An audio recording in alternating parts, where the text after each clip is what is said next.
One of the most important things that practitioners need to consider is that many young people, including those that are perpetrators, will have experiences of witnessing abuse at home and may have also been victims themselves. And some will have all of those kinds of experiences in their life, even by the ages of 13 or 14 or 15. So using the word perpetrator can be quite off-putting and may actually alienate some groups of young men in particular from getting support and getting help. Also, some young women may also have problems with the idea that they are a perpetrator or have used violence. So it's probably more helpful if practitioners talk to young people in terms of having used violence or having been involved in violence, maybe having perpetrated violence, but without actually implying that because they have perpetrated some form of abuse or violence, they will always be perpetrators. That's really a key message that needs to get across, not just in the delivery of interventions, but in the advertising of services too. The other thing to say is that young people tend to have quite complicated views about gender and sexuality, and many programs will try and address, for example, young men's sexist attitudes that may be supportive or condoning of violence. But young men tend to have quite conflicting views about sexism or about the opposite sex, so they will believe in equality but think that women should do certain things. They will say that violence is wrong but it could be acceptable in certain circumstances, and it's really quite important that practitioners appreciate that complexity, because if you start implying that people are more simplistic in their thinking, more narrow-minded in their thinking, they won't engage with the intervention. So being open to that level of complexity is really quite critical. I think it's quite important that issues of diversity are brought to the fore in issues with young people. And obviously the bulk of the work around domestic violence and perpetrators tends to be about dealing with young men in relationships with young women or with older groups sometimes. But if you just take that focus, it can be quite off-putting for other groups that can't fit themselves into that particular frame. So young gay men or young gay women may find it very difficult if educational material is all about opposite sex couples, and may feel the issue doesn't affect them when it clearly does. The other thing is really to deal with issues of diversity, and not just ethnic difference, but thinking about issues of racism and discrimination. So in the From Boys to Men project, for example, many of the young men we spoke to said that they weren't perpetrators because they imagined domestic abuse perpetrators to be from other ethnic minority groups. They imagined them to be people who had extremist views or were Muslims or were immigrants of some kind, people who they felt were just generally disrespectful of women. So if you weren't able to engage with that kind of ethnic stereotyping, then you weren't actually able to get to the causes of their violence too. On top of that, I think there is a need really to think about whether the conventional model for dealing with adults who are abusive really will map on very neatly for young people. There's a tendency to think about providing partner support, and that's really quite important with adults, quite important for young people too. But the nature of the relationships are not quite so monogamous, not quite so straightforward.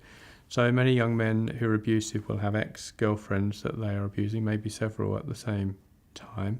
The relationships tend to be quite short-lived, and it may be that one partner won't want any support because it was just a 2-week relationship or something and they have moved on. On top of that, there may be abuse that's being enacted against an ex-girlfriend's new boyfriend. Sometimes there are family dynamics too, with mothers, fathers, stepfathers, either implicated in the perpetration of the abuse or working with the person who's been the victim, some of whom may have hit back too and may have issues that they need to confront. And then there are also young men who will move from being abusive to a partner to being abusive perhaps, say, to other people's partners. They may be caught up in gang or drug-related crime where there's this kind of tit-for-tat going on. And some young men who are violent towards their partners will also be violent to women who they don't know in public places. So all of those are quite different kinds of issues for support services to get to grips with, and it's quite important that the framing of the support at the very beginning doesn't say, well, you just need to identify one partner who's going to get support here, but there may be others. And there may be others that will come along in the course of the intervention too. So a young man may form new relationships while they're getting support, and those people perhaps do need some kind of appraisal as to what's going on.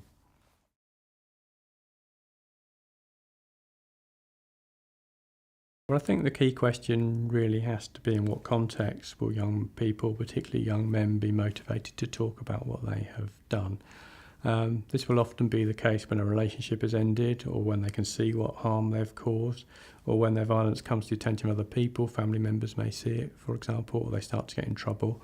And some will have a bit of a wake-up call when they actually realise they're perpetrating similar behaviours to their dads or stepdads or other adult men that they have felt concerned about or felt troubled by or afraid of. So those kinds of things will encourage them to want to talk, and it's really a question of how you open that conversation. Of course, very few young men actually feel happy about the violence they've perpetrated against a partner. Some may have enjoyed it at the time, and some may find a way of retelling it that's socially acceptable. But there is a shame to be had in picking on someone who's physically weaker than you, and there is some shame associated with violence against women too. So that can be an opportunity to begin a dialogue with young men who have been abusive. In the From Boys to Men project, we explored this a little bit more, and one of the things that we found out was that many young men thought it was okay to be controlling in a relationship where they felt insecure, and some men thought it was okay to be violent if that controlling behaviour didn't actually work. So trying to tap into that is something that practitioners and government and policymakers really need to do. One of the ways of building a bigger conversation across the country or across countries is to begin with social marketing, and government has been quite successful at this of late.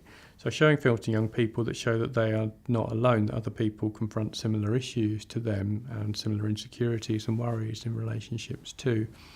It's quite important that if you go down that road, if you provide that kind of material, that you engage with young people on their own terms. So it's important to show them that even though someone has been violent once, they may not necessarily be violent again. They don't have to be. There's a choice there. So it's not a case of once a perpetrator, always a perpetrator. It's also important to engage with issues of trust, because most young people do want trusting relationships, even if they haven't really had one. And to think about the language that they may use to describe conflicts. So many young men in particular will talk about fights, and that may mean just an argument, or it may mean a physical confrontation, and the two may shade into each other. So it's important to be able to convey that, and that does happen. So showing people videos isn't necessarily enough, though. Many young people will watch a piece of social marketing at the cinema or at home, and then it's been and gone, and it's really important to pick up on that conversation somewhere, whether that's in schools or between parents and their children or in the criminal justice context. Someone needs to follow through on that dialogue, but it is quite difficult to do, and it may be quite difficult for young people to talk to a parent, particularly if the home life hasn't been desperately settled or there's been abuse there. And some young men will struggle to talk to teachers too, because they may already be getting into trouble at school and don't want to reveal that there's more trouble in their lives to be unpicked. So it's important that some sorts of practitioner groups do develop the skills and the service provision needed to take this area forward. It's really quite important that young people have services they can approach in confidence and without fear of getting into further trouble, and that's quite hard to provide, particularly where there may be child protection issues to overcome. Some young men won't want to make a first port of call in person. They'll want to send a text message or an email or make a phone call just to test out what's available for them, and they may need some encouragement. And when they do get in front of somebody that can actually help them, they need to know that person is going to listen and take care to hear what they've said, not to judge them in the first instance, but to understand the full complexity of what the problems are in their life, including the bad things that they may have done.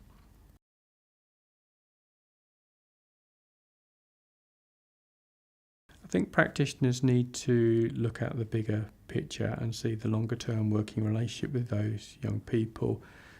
It's really important that they have great listening skills and are able to empathise with young people and able to listen without prejudging them in the first instance.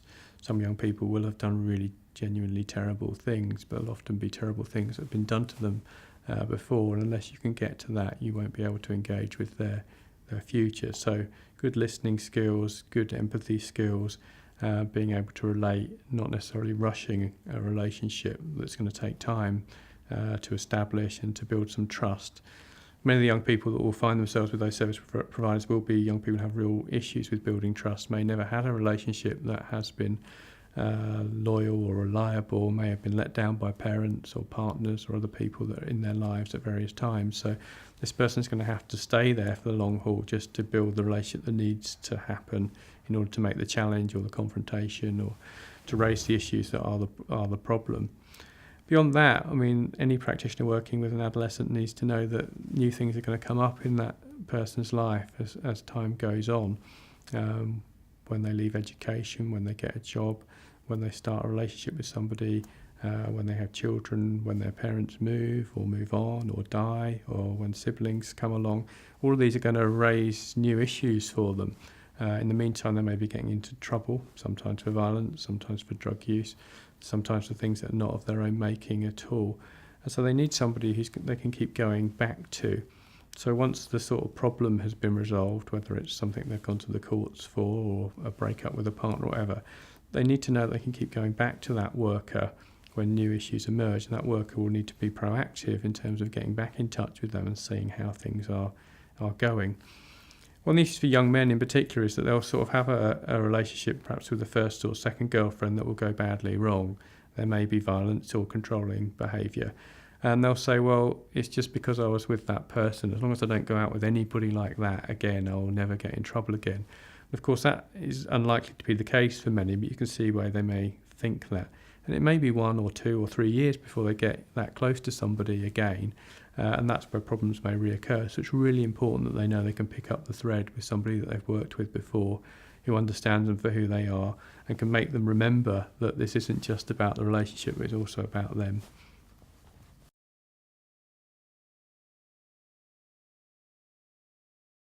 Over the last few years, I've been leading a project called the From Boys to Men project, and this looked at young men's abusive behaviours in a range of different ways. So it began with a survey of 1,200 young people, involved a range of different focus groups with young men who are in trouble, in care, some who are in school-based interventions, some who were domestic abuse perpetrators. And we also conducted 30 life history interviews with young men who were already involved in violence. Either they were living with violence at home, or they were being violent to a partner or having a partner be violent to them.